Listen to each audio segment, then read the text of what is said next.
Isang siyensiyang araw sa inyong lahat. Welcome sa mas pinatatag na Siyensikat, Pinoy Popular Science para sa lahat. Ako ang inyong lingkod, Dr. Renato Yuseludong Jr., kalihim ng Kagawaran ng Agham at Teknolohiya o DOST. Sa programang ito, sasagutin natin ang anumang katanungan o kahilingan ng isang individual o grupo na may kinalaman sa science. Ang napili nating wisher sa episode na ito ay ang kwento ng kakaibang mag-ama na nagnanais pasukin ang pagninegosyo ng pagsasapatos. Panoorin natin ito.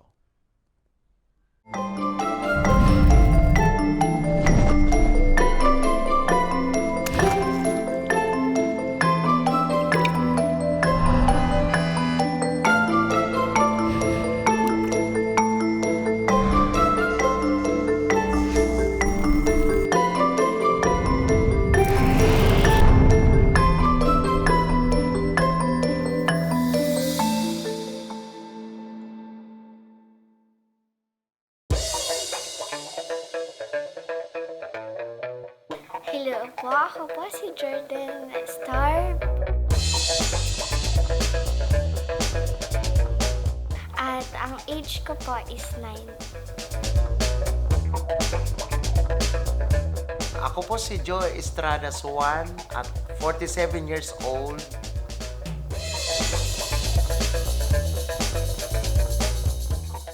Nakatira sa Antipolo City.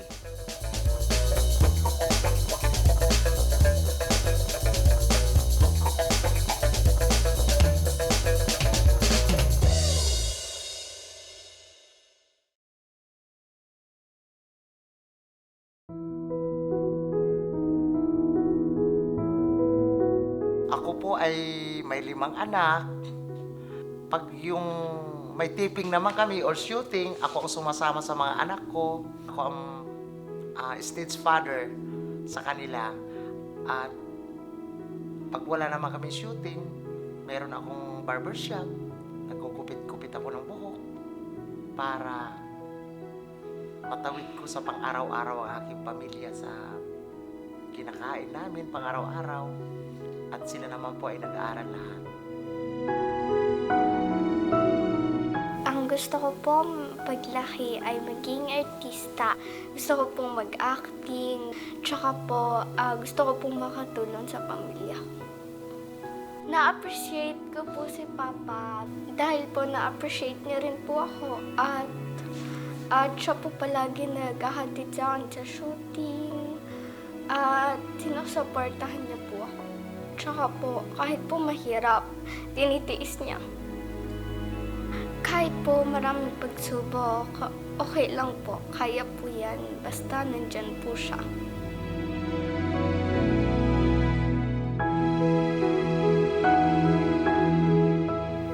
Kaya wish ko na magkaroon kami ng small business para mas maging magaan yung buhay namin.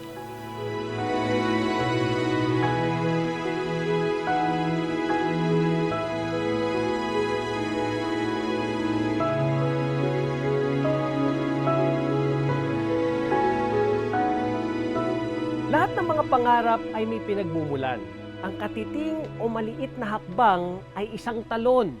Kung gagamitan pa natin ito ng siyensya, teknolohiya at inobasyon, samahan niyo kami upang matutunan ang kwento ng mag-ama at kung paano nila magagawa ang kanilang pangarap na magkaroon ng negosyo sa pagsasapatos. It has to start with the Philippine Textile Research Institute. It's the catalyst of that rebound strategy. The institute must be able to first define what is it up for and what the programs are to make these visions come true. At the same time, it also has to lead the industry and also the other stakeholders in sharing that same vision and the goal.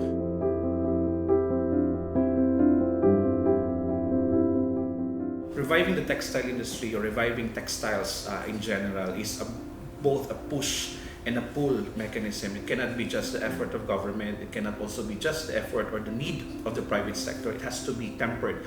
And this dynamic is actually the one that will propel the industry forward.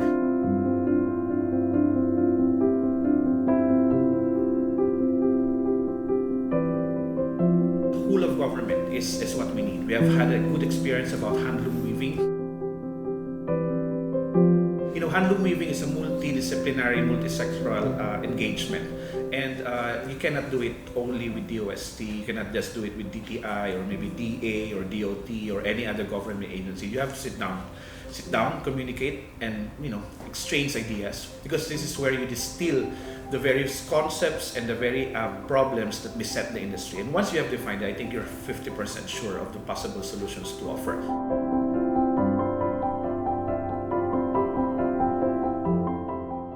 Our local weaving communities, of course, were affected just as other weaving communities around the world. Even before the pandemic happened, the textile industry had already been facing different challenges in terms of funding, lack of credit, or even the supply chain, or even sourcing for cotton or any other fiber that they would use in their weaving. Philippine textiles must also transcend the stereotype of it just being wearable. So textiles beyond wearables is, I think, the name of the game. We have to champion an industry that has not been tapped before, and I'm looking at non-woven materials, which actually has huge potential. Sa kabila ng modernisasyon, marami pa ring suliranin ang kinahaharap ng iba't ibang industriya. Ang isa nito ay ang textile industry. Ngunit, ano nga ba ang direksyon na dapat nilang tahiin o tahakin upang sila ay umunlad? Culture and weaving and textiles and everything within this jurisdiction is so close to my heart.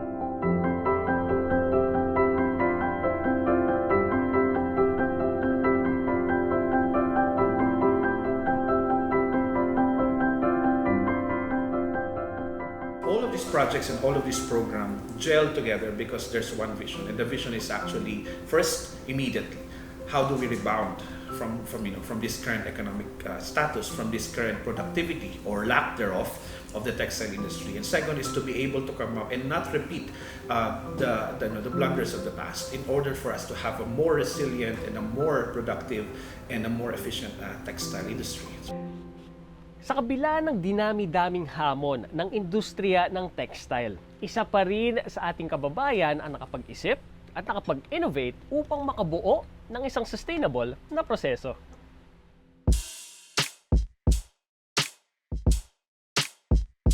I'm Mike Claparos, and I'm the co-founder of Creative Definitions. And right now I'd like to tell you about our story and my journey to sustainability. And I would like to introduce also the Lakat sustainable sneakers.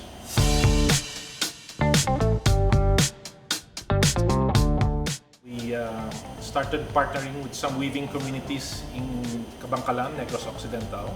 And the reason behind that is that my wife and I wanted to provide more impactful or countryside development in our home province. We were introduced to sustainable materials and also to sustainable footwear. Kung ikaw ay isang negosyante, kagaya ni Sir Mike, ano nga ba ang mga pwede mong ilapit sa iba't ibang ahensya ng gobyerno upang makapagsimula? At sa gitna ng lahat ng ito, ano nga ba ang papel ng the Philippine Textile Research Institute? A very important event was when we were introduced to the Philippine Textile Research Institute, which eventually provided us the technology to convert these important fibers to sustainable fabrics.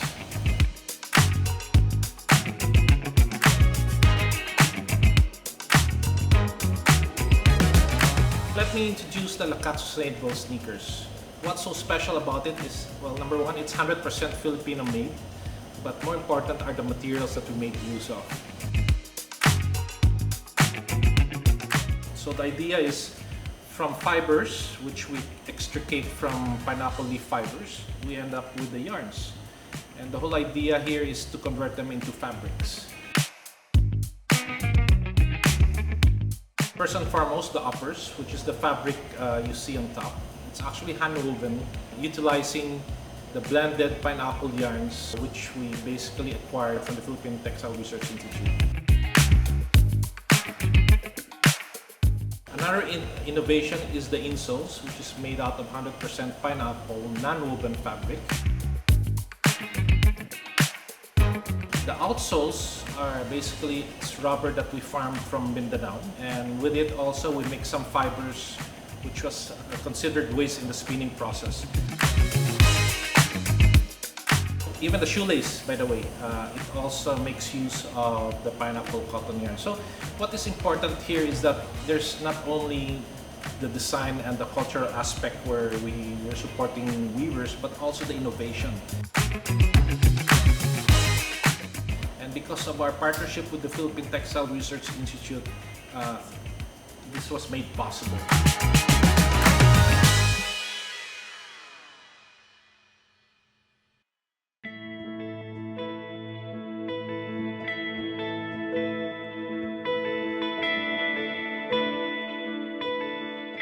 And as an S&T institution, the ones that we are really concerned about is, for example, providing relevant, appropriate technologies for local industries. What do we mean by doing so? We have a lot of raw materials. How do you convert and channel these raw materials into the supply chain, into the textile supply and value chain, to be able to provide value addition, if not as a strategic alternative to what you can actually see all over the world? Second, aside from technologies, of course, how do you transfer all these technologies? It doesn't have to end in the lab. It doesn't have to end as an intellectual property. They must be able to touch lives, to be able to generate income, generate activities, generate livelihood, and create wealth. So that's basically what science and technology is all about.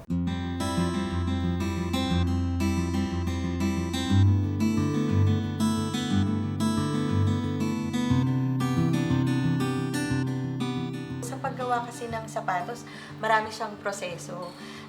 Kung makikita mo, iba't iba yung bahagi ng sapatos, di ba? So kung gusto mo ng mga makabagong materyales, mari kang magsimula dito sa mga tela. So ang PTRI ay may technology kung paano ma-convert yung fibers mula sa pinya sa sinulid, at kapag meron ka ng sinulid, pwede mo siyang magawang tela. At naiintindihan namin na ang mga starting companies ay syempre maliit pa lang ang mga capital nila, no? So merong programa ang PTRI na tinatawag naming Technology Business Incubation, kung saan inaalaw namin ang paggamit ng aming pasilidad para makagawa kayo ng sinulid at tela na maaari niyong magamit sa sapatos. Paano ba namin magkakaroon po kami ng negosyo? Tapos po, ano po mga steps po na dapat namin gawin para matulungan niyo po kami sa mga ganitong negosyo?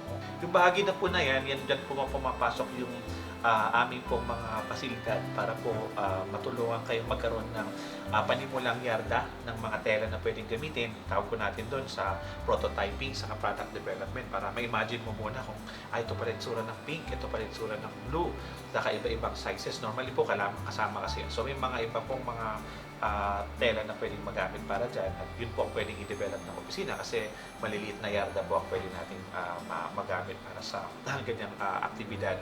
At the same time, yung pong consultation para po magkaroon din kayo ng mas malaking volume ba pag nagawa na kayo ng actual na sample, pwede rin po yung mailink ng opisina sa mga supplier po ng saan magagaling yung pinya, saan magagaling yung abaka, saan magagaling yung gagamitin natin paggawa ng tela. And yun po para po masimulan lang. And then pag nasimulan na yan, tuloy-tuloy na po yan. Ano po ang prototype ng konsepto po? Kasi hindi ko po maintindihan minsan kung ano ang pagkaiba. Pwede pong pa-explain po sa amin. Sa paggawa kasi ng mga produkto gaya nito, no, syempre mag-uumpisa tayo sa pagdidisenyo. So may iba't ibang paraan ng pagdidisenyo, maaaring yan ay guhit kamay. No? At pagkatapos natin ng designing process, kailangan nating makita kung yung disenyo ba natin ay akma or maaari nating ma-translate sa isang produkto. Ang proseso na yun ay tinatawag na prototyping or prototype development. Makatutulong yung prototype development para makatipid ka sa production, di ba? Sa halip na ipoproduce mo na siya ng maramihan, titingnan mo muna kung tama ba yung disenyo na ginawa. At saka, kung tama nga yung production, no? Bago mag-proceed into production, makakatulong yung prototyping.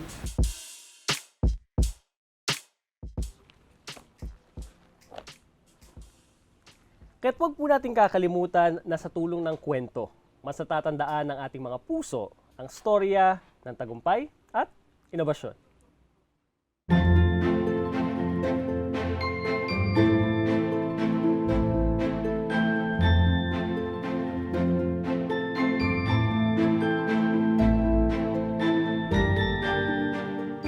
Sir, ma'am, paborito ko kasi yung mga shoes. Kaya interested ako kung paano ilalagay yung mga colors sa sapatos. So, sa pagkukulay kasi, no, meron tayong dalawang major classes. Meron tayong natural at meron tayong synthetic na colors. So, pwede tayong gumamit ng natural dyes. Ito yung mga pangkulay na kinuha sa mga natural na materyales. Pwede rin naman tayong gumamit ng mga chemical-based dyes. But sa parehong proseso, kakailanganin natin ng mga makinarya or equipment para mai-apply itong pagkukulay na ito. Paano mag-create ng brand na para po matandaan ng mga mamimili na Yung brand po, yun po ang kwento. Yun po yung nagbibigay ng kakaibang hindi lamang po disenyo, hindi lamang po pangako, hindi lamang po bagong produkto, kundi yun po ang kwento ng inyong pong pagpupunyagik para po magkaroon ng isang bagong pangkabuhayan. sa negosyong ito, mayroon po ba kayong may advice namin para maging successful po kami? Actually, ito pong sample na nakikita nyo ngayon sa harapan nyo ay produkto na rin yan ng isa sa mga naging kliyente na tulungan ng PTRI. So, siya po, gumamit siya talaga ng, sinabi ko ang konsepto niya.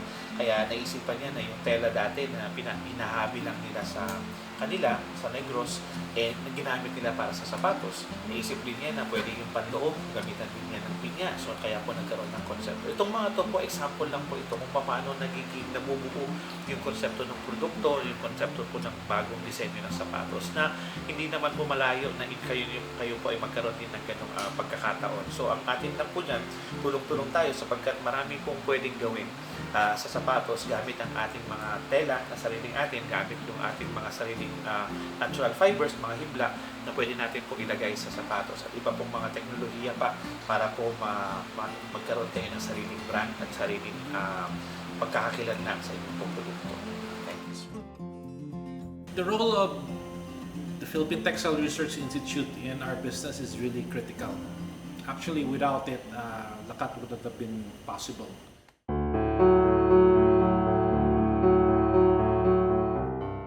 Our advocacy involves not only sustainability but also to revitalize the fiber craft industry. The very important advocacy is to bringing back value-added manufacturing back here in the Philippines, because it's always the other way around.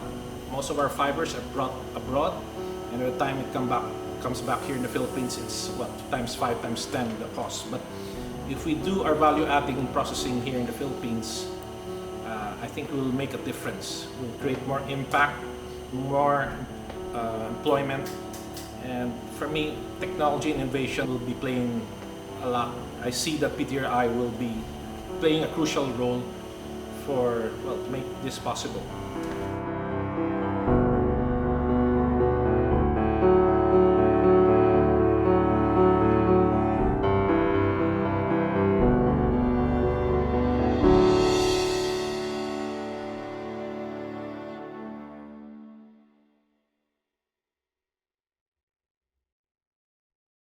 Isang makasaysayang hangarin ang natunghayan natin dito sa Siyensikat. Patunay ito na ang mahalagang impormasyon at pananaliksik ay kakampi natin sa pagtupad sa ating mga pangarap. Gamit ang siyensya at teknolohiya, may magagawa tayo para tulungan ang isa't isa. Kung ikaw ay may katanungan na sa tingin mo ay siyensya ang makasasagot, huwag ka nang magtubiling gumawa ng vlogs at i-post ito sa iyong social media accounts at lakipan ng #Siyensikat at #OneDOST4U. Malay mo, ikaw na ang susunod na wisher na lalapitan ng aming DOST idols or science experts. Hanggang sa muli, Ako si Secretary Renato Yuseludum Jr. mula sa DOST na nagpapasalamat sa inyong pagsubaybay at patuloy na suporta sa amin dito sa Siyensikat, Pinoy Popular Science para sa lahat.